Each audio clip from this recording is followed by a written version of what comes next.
response, sir. You are excused. Thank you very much for your testimony here today. Thank you.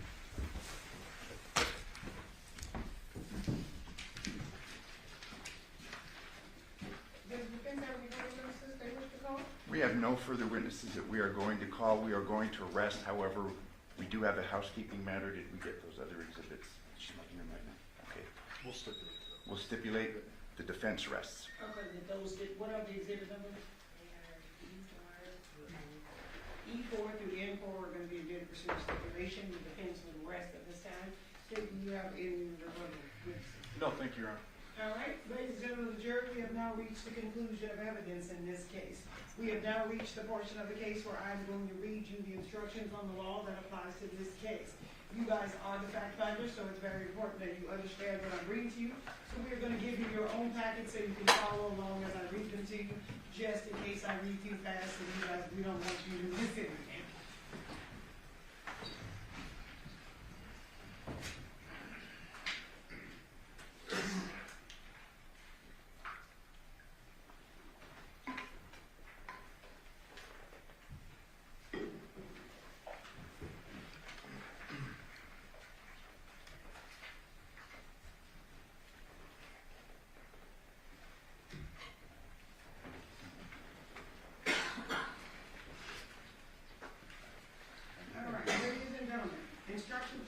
Instruction number 1, members of the jury. It is now my duty as judge to instruct you on the law that applies to this case. It is your duty as jurors to follow these instructions and to apply the rules of law to the facts as you find them from the evidence. You must not be concerned with the wisdom of any rule of law stated in these instructions. Regardless of any opinion you may have as to what the law ought to be, it would be a violation of your oath to base a verdict upon any other view of the law than that given in the instructions of this court. Instruction number 2. If in these instructions any rule, direction, or idea is repeated or stated in different ways, no emphasis thereon is intended by me, and none may be inferred by you. For that reason, you are not to single out any certain sentence or any individual point of instruction and ignore the others, but you are to consider all the instructions as a whole and regard each in the light of all the others. The order in which the instructions are given has no significance as to their relative importance. Instruction number 3, a third amended indictment is but a formal method of accusing a person of a crime and is not of itself any evidence of her guilt. In this case, it is charged in a third amended indictment that on or about the 7th day of August 2023, the defendant committed the offense of murder with use of a deadly weapon. Count 1, murder with use of a deadly weapon. Did willfully, unlawfully, feloniously, and with malice aforethought kill Johnathan Willette, a human being, with the use of a deadly weapon, to wit, a wooden stick and or other unknown object, by striking the said Johnathan Willette with the said wooden stick or other unknown object, and or through other means, the said killing having been 1, willful, deliberate, premeditated, and or 2, committed during the perpetration or attempted perpetration of a robbery. It is the duty of the jury to apply the rules of law contained in these instructions to the facts of the case to determine whether or not the defendant is guilty of the offense charged. Instruction number 4. In this case, the defendant is accused in a third amended indictment alleging an open charge of murder. This charge includes and encompasses murder of the first degree and murder of the second degree. The jury must decide if the defendant is guilty of any offense, and if so, of which offense. Instruction number 5. Murder is the unlawful killing of a human being with malice aforethought, whether express or implied. The unlawful killing may be effected by any of the various means by which death may be occasioned. Instruction number 6. Malice aforethought means the intentional doing of a wrongful act without legal cause or excuse or what the law considers adequate provocation. The condition of mind described as malice aforethought may arise not alone from anger, hatred, revenge, or from particular ill will, spite, or grudge toward the person killed, but may result from an unjustifiable or unlawful motive or purpose to injure another, which proceeds from a heart fatally bent on mischief or with reckless disregard for consequences and social duty. Malice aforethought does not imply deliberation or the lapse of any considerable time between the malicious intention to injure another and the actual execution of the intent, but denotes rather an unlawful purpose and design in contradistinction to accident and mischance. Instruction number 7. Express malice is that deliberate intention unlawfully to take away the life of a fellow creature, which is manifested by external circumstances capable of proof. Malice may be implied when no considerable provocation appears, or when all the circumstances of the killing show an abandoned and malignant heart. Instruction number 8. The prosecution is not required to present direct evidence of a defendant's state of mind as it existed during the commission of a crime, and the jury may infer the existence of a particular state of mind from the circumstances disclosed by the evidence. Instruction number 9. Murder of the first degree is murder which is perpetrated by means of any kind of willful, deliberate, and premeditated killing. All three elements, willfulness, deliberation, and premeditation, must be proven beyond a reasonable doubt before an accused can be convicted of first-degree murder. Instruction number 10, willfulness is the intent to kill. There need be no appreciable space of time between formation of the intent to kill and the act of the killing. Instruction number 11, deliberation is the process of determining upon a course of action to kill as a result of thought, including weighing the reasons for and against the action and considering the consequences of those actions. Instruction number 12, a deliberate determination may be arrived at in a short period of time, but in all cases, determination must not be formed in passion, or if formed in passion, it must be carried out after there has been time for the passion to subside and deliberation to occur. A mere unconsidered and rash impulse is not deliberate, even though it includes an intent to kill. Instruction number 13, premeditation is a design, a determination to kill distinctly formed in the mind by the time of the killing. Instruction number 14, premeditation need not be for a day, an hour, or even a minute. It may be as instantaneous as successive thoughts of the mind. For if the jury believes from the evidence that the act constituting the killing has been preceded by and has been the result of premeditation, no matter how rapidly the act follows the premeditation, it is premeditated. Instruction number 15, the law does not undertake to measure in units of time the length of the period during which the thought must be pondered before it can ripen into an intent to kill, which is truly deliberate and premeditated. The time will vary with different individuals and under varying circumstances. Instruction number 16, the true test is not the duration of time, but rather the extent of the reflection. A cold, calculated judgment and decision may be arrived at in a short period of time, but a mere unconsidered and rash impulse, even though it includes an intent to kill, is not deliberation and premeditation, as will fix an unlawful killing as murder of the first degree. Instruction number 17, there are certain kinds of murder which carry with them conclusive evidence of malice aforethought. One of these classes of murder is murder committed in the perpetration or attempted perpetration of a robbery. Therefore, a killing which is committed in the perpetration or attempted perpetration of a robbery is deemed to be murder of the first degree, whether the killing was intentional or unintentional or accidental. This is called the felony murder rule. The intent to perpetrate or attempt to perpetrate a robbery must be proven beyond a reasonable doubt. In order for the felony murder rule to apply under the robbery theory, the intent to take the property must be formed prior to the act constituting the killing. Instruction number 18, robbery is the unlawful taking of personal property from the person of another in his presence against his will by means of force or violence or fear of injury immediate or future to his person or property, or the personal property of a member of his family, or of anyone in his company at the time of the robbery. Such force or fear must be used to 1, obtain or retain possession of the property, 2, to prevent or overcome resistance to the taking of the property, or 3, to facilitate escape with the property. In any case, the degree of force is immaterial if used to compel acquiescence to the taking of or escaping with the property. Such taking constitutes robbery whenever it appears that although the taking was fully completed without the knowledge of the person from whom taken, such knowledge was prevented by the use of force or fear. The value of property or money taken is not an element in the crime of robbery, and it is only necessary that the state proves the taking of some property or money. Instruction number 19, robbery may spread over considerable and varying periods of time. All matters immediately prior to and having direct causal connection with the robbery are deemed so closely connected with it as to be part of the occurrence. Thus, although acts of violence and intimidation preceded the actual taking of the property and may have been primarily intended for another purpose, it is enough to support the charge of robbery when a person takes the property by taking advantage of the terrifying situation she created. Instruction number 20. It is unnecessary to prove both violence and intimidation. If the fact be attended with circumstances of threatening word or gesture, as in common experience, and is likely to create an apprehension of danger and induce a man to part with his property for the safety of his person, it is a robbery. It is not necessary to prove actual fear as the law will presume it in such a case. Instruction number 21. While a verdict must be unanimous, you need not be unanimous on the means or the theory of first-degree murder in arriving at your verdict. Instruction number 22, murder of the second degree is murder with malice aforethought, but without the admixture of premeditation and deliberation. All murder which is not murder of the first degree is murder of the second degree. Instruction number 23, when it is impossible to commit a particular crime without committing at the same time and by the same conduct another offense of lesser grade or degree, the latter is, with respect to the former, a lesser included offense.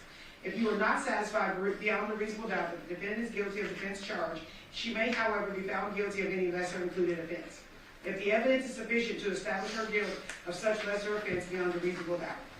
The offense of murder, which actually charges the defendant with first-degree murder, necessarily includes the lesser offense of second-degree murder. If you are convinced beyond a reasonable doubt that the crime of murder has been committed by the defendant, but you have a reasonable doubt whether such murder was of the first or second degree, you must give the defendant the benefit of that doubt and return a verdict of murder of the second degree. Voluntary manslaughter is a lesser included offense of both first and second degree murder. Thus, you may only return a verdict of voluntary manslaughter if you first rule out both first and second degree murder. Instruction number 24. Voluntary manslaughter is an unlawful killing of a human being without malice before thought and without deliberation or premeditation. It is the killing upon a sudden quarrel or heat of passion caused by a provocation sufficient to make the passion irresistible. The provocation required for voluntary manslaughter must either consist of a serious and highly provoking injury inflicted upon the person killing, sufficient to excite an irresistible passion in a reasonable person, or an attempt by the person killed to commit a serious personal injury on the person killing. For the sudden violent impulse of passion to be irresistible, resulting in a killing, which is voluntary manslaughter, there must have been an interval between the assault or provocation and the killing sufficient for the voice of reason and humanity to be heard, or if there should appear to have been sufficient time for a cool head to prevail and the voice of reason to be heard, the killing shall be attributed to deliberate revenge and determined by you to be murder. The law assigns no fixed period of time for such an interval or leaves its determination to the jury under the facts and circumstances of the case. Instruction number 25. The heat of passion which will reduce a homicide to voluntary manslaughter must be such an irresistible passion as naturally would be aroused in the mind of an ordinarily reasonable person in the same circumstances. A defendant is not permitted to set up his own standard of conduct and to justify or excuse himself because his passions were aroused unless the circumstances in which he was placed and the facts that confronted him were such as also would have aroused the irresistible passion of the ordinarily reasonable man in likewise situated. The basic inquiry is whether or not at the time of the killing the reason of the accused was obscured or disturbed by passion to such an extent as to cause the ordinarily reasonable person of average disposition to act rashly or without deliberation or reflection, and from such passion rather than from judgment.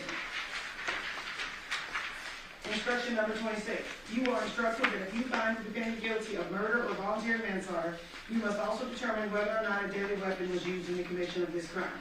If you find beyond a reasonable doubt that a deadly weapon was used in the commission of such an offense, then you shall return the appropriate guilty verdict reflecting the use of a deadly weapon.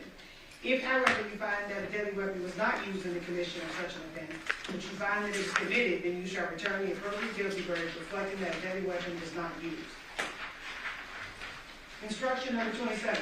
A deadly weapon is any instrument which, if used in the ordinary manner contemplated by its design and construction, will or is likely to cause substantial bodily harm or death, or any weapon or device, instrument, material, or substance which, under the circumstances in which it is used, attempted to be used, or threatened to be used, is readily capable of causing substantial bodily harm or death.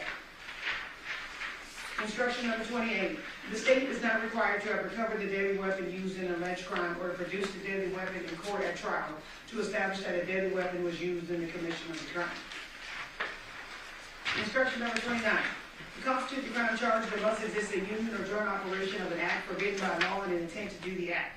The intent with which an act is done is shown by the facts and circumstances surrounding the case. Do not confuse intent with motive. Motive is what prompts a person to act. Intent refers only to the state of mind with which the act is done.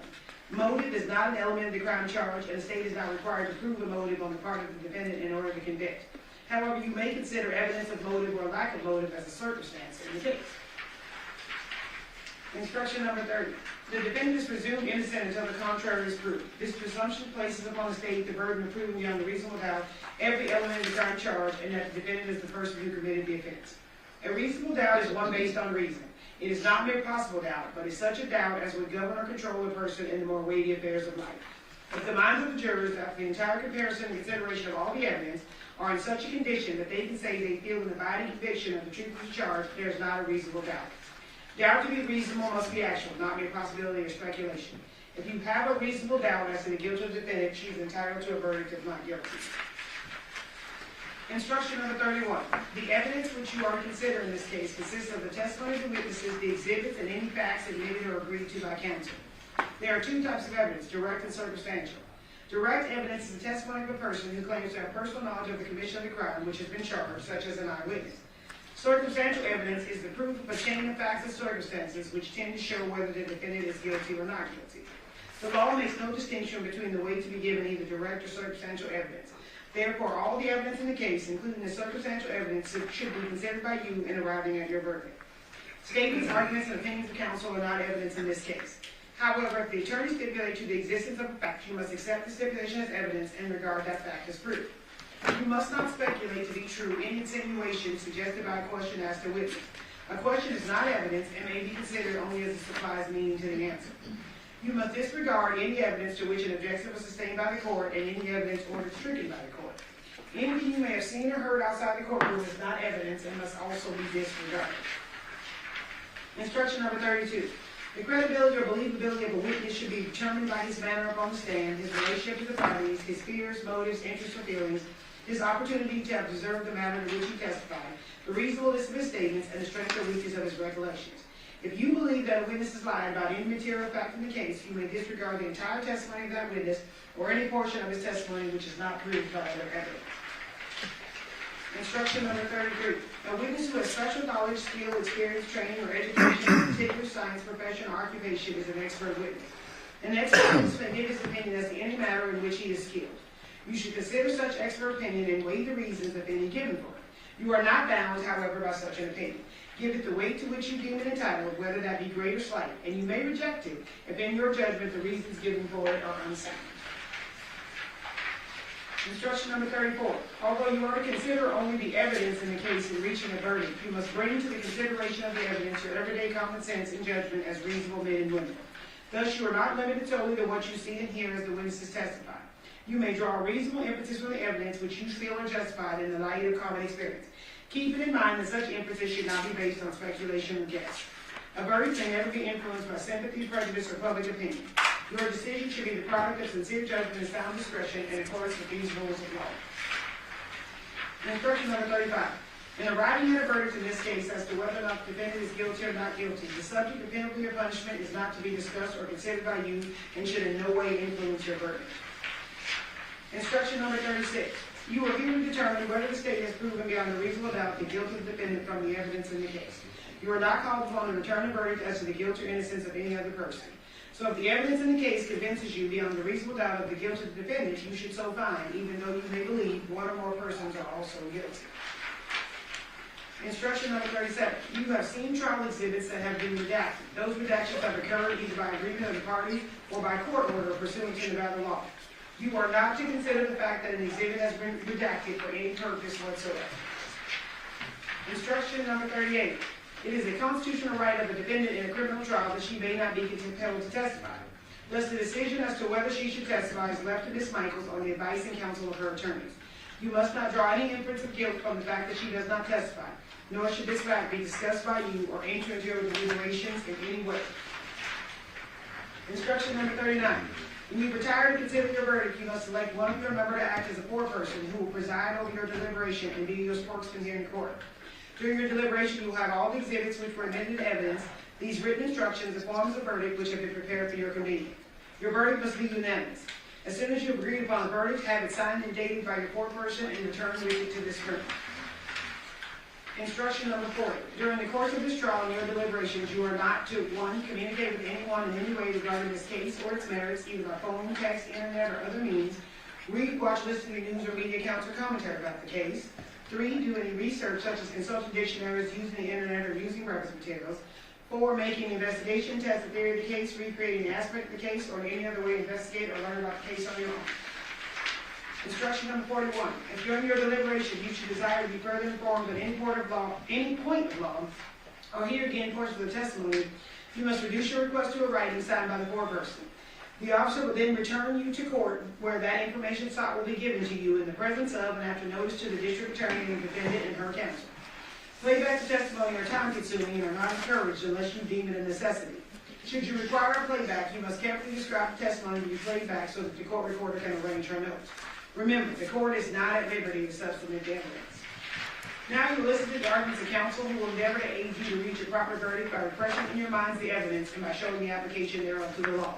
But whatever counsel may say, you will bear in mind that it is your duty to be governed in your deliberation by the evidence as you understand it, remember it to be, and by the law given to you in these instructions, with the sole fixed and steadfast purpose of doing equal and exact justice between the defendant and the state of Nevada.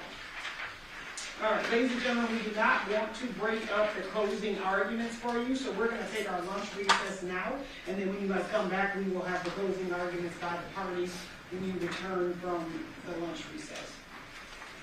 During this recess, you must not discuss or communicate with anyone, including fellow jurors, in any way regarding this case or its merits, either by voice, phone, email, text, internet, or other means of communication or social media. You must not read, watch, or listen to any news or media accounts or commentary about the case. You must not do any research, such as consult dictionary, use of the internet, or use of record materials. You must not make any investigations, test the theory of the case, recreate any aspect of the case, or any other way investigate or learn about the case on your own.